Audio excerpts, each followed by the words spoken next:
I need comedy to work out because I just kind of quit my job. It's kind of a landmark for me. I quit my job. My boss is a real jerk. I remember before I left, he had an exchange with me, got a little heated, and he looked at me and he said, "I don't know how you got this job, but I'm going to get to the bottom of it."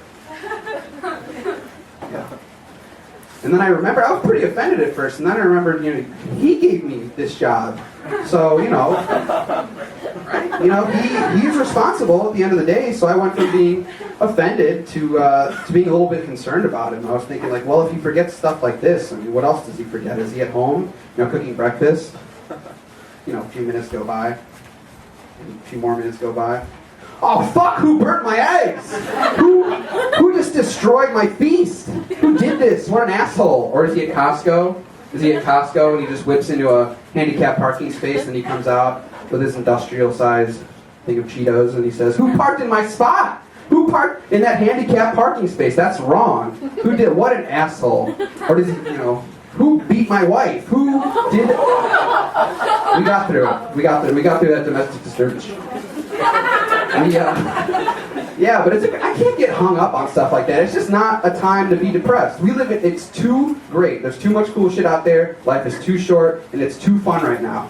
We got Kanye dropping a new album soon. Taco Bell's going to be serving alcohol soon. These are the things, people. These are the things. We got breadsticks that are going to be made out of sandwiches. Sandwiches made out of breadsticks from Olive Garden. Tell me you're not going to be excited about that. Come on. And we got the internet. We got the internet, for God's sakes. I can't be depressed when I'm on the internet. It's just too distracting. I can't be at home like, oh man, could my girlfriend leave? I need a job. My parents don't support my comedy. Oh shit, HBO? Free for 30 days? Man, fuck my problems, man. I got Larry David. We're going to get through this. Or World Star. You guys, I know some older people in the crowd. You might not know what World Star is. It's every bad thing in society online. Every worst, horrible thing you can imagine is just right there for you to watch. I don't care how bad your life is. If you're getting your weave torn out at a Little Caesars at 3 a.m., you gotta reevaluate things. Your life is just not that bad. It's just not. You're not gonna be like, oh, I didn't get paid this week, but at least I'm not some thought, on the floor at a Walmart getting stomped out by my homies. But the internet's great. It's a stress relief, but it also distracts me. I mean, it's a great thing, but it's a stress relief, but it just distracts me way too much.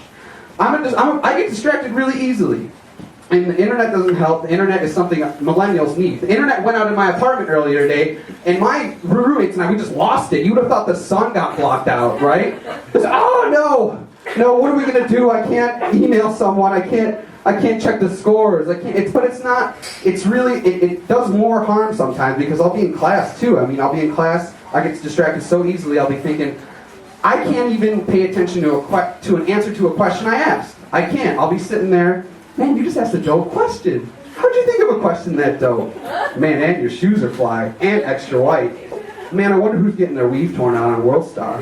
Those are the thoughts I have. These are the thoughts I have when I'm in class and the teacher will say, "Did you get all that?" And I'll say, "Yeah, I did." And you're welcome for asking that dope-ass question. So, I mean, it's great. It's great. I can't even hate. I love living in Chicago. Chicago's great. It's better than where I used to live, which was right next door to my grandma's church. And that's one of my old residence, it was.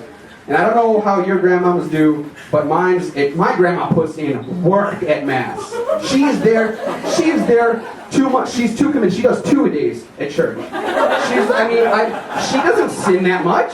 She can't, unless she's just the head of a cartel. But the only people that should repent, as much as my grandma does, is like Hitler or Chris Brown or someone like that. Just not my grandma. She doesn't need to. And it clashed with my lifestyle because, I wish I was committed to anything as much as my grandma's committed to going to church.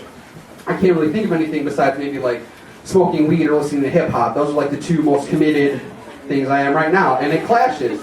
I can't do that when my grandma's right next door praying that I don't do those things, I can't. I had to play along with it. I would see her and she'd, Nicholas, how was your pet skunk? And I'd play along, Oh, Blue Dream is doing wonderful. Blue Dream is doing wonderful. He's extra dank. All right, everybody. Thank you so much. You've been so great.